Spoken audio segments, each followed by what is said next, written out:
For most people, they live their lives by what society sees as right, or by what they have been taught. But I am one who has not. I do not live by the time of the day. I live as free as the birds. Love is the only element that controls me. It's the passion within my heart. It's the reason I live this way. Time and society have not shaped me, and they never will.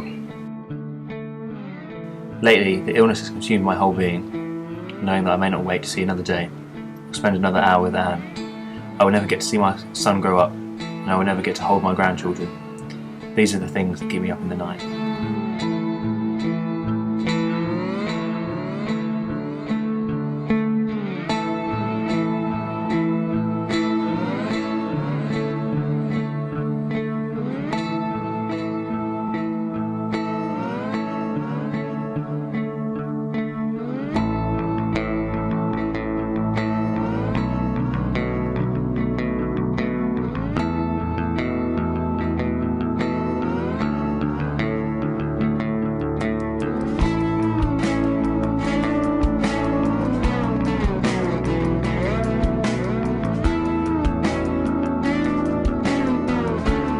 At the beginning, it started as a bet, an immature bet. Heads or tails. If I got heads, I had to go and ask for a girl's number on the other side of the bar. Tails, and I had to use a cheesy pick-up line. You can imagine my embarrassment when I got tails. Being young, you never think moments like this will affect your entire life, but it did. She liked my sense of humour, the way I was willing to have a laugh, and her name was Anne.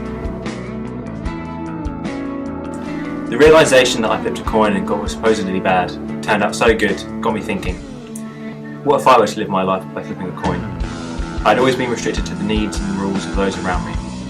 Why not break from the chain? That morning, I can remember waking up and my decision to live by a coin was fine.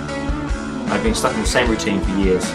So, I found the coin in my pocket and flipped it to see if I should call up Anne to meet for a coffee. Heads it was. She said she'd meet me at 10. As I walked out the door, I seemed to see the world from a different view. I was put here to explore, not to be stuck in an office. A 9 to 5 job. I met Anne at Starbucks, and this was when I decided to tell her about my decision about how to live my life by a coin. I can't remember how I told her my plan. I was too consumed in the idea of living life by chance. All I can remember is flipping a coin to decide what we should do next, to Paris or to California. The coin spun, and as I looked at her, I knew we would be sharing something special, no matter the outcome.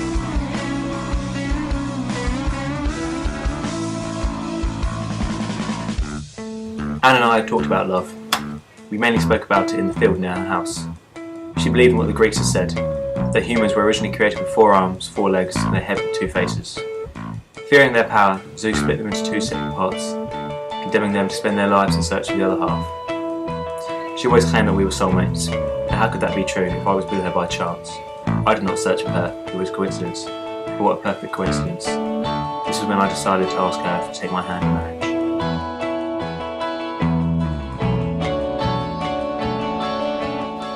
As the years went by, I knew I'd made the right decision to marry Anne, but there were moments I regretted not having my free will due to the coin. It was the small things, but when they built up, I knew it would be the death of me. I kept asking myself, should I go to the doctors about this? And every time, the coin would choose tails, and I wouldn't go.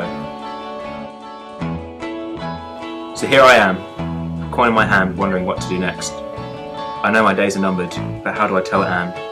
Will I be able to tell her that my last breath is close? I cannot cling onto my life much longer. If there is one thing I have learned from life, it is not to be fearful of anything. Death be not proud, for some have called thee mighty and dreadful, for thou art not so. For those whom thou thinkest thou dost overthrow die not, poor death, nor yet canst thou kill me. From rest and sleep, which but thy pictures be, much pleasure then from thee much moons flow. And soonest our best men with thee do go, rest of their bones, souls delivering. Thou art slave to fate, chance, kings and desperate men, and dost with poison, war and sickness dwell, and poppy and charms can make us sleep as well. And better than thy stroke, why swellest thou then? One short sleep past, we wake eternally, and death shall be no more, death thou shalt die.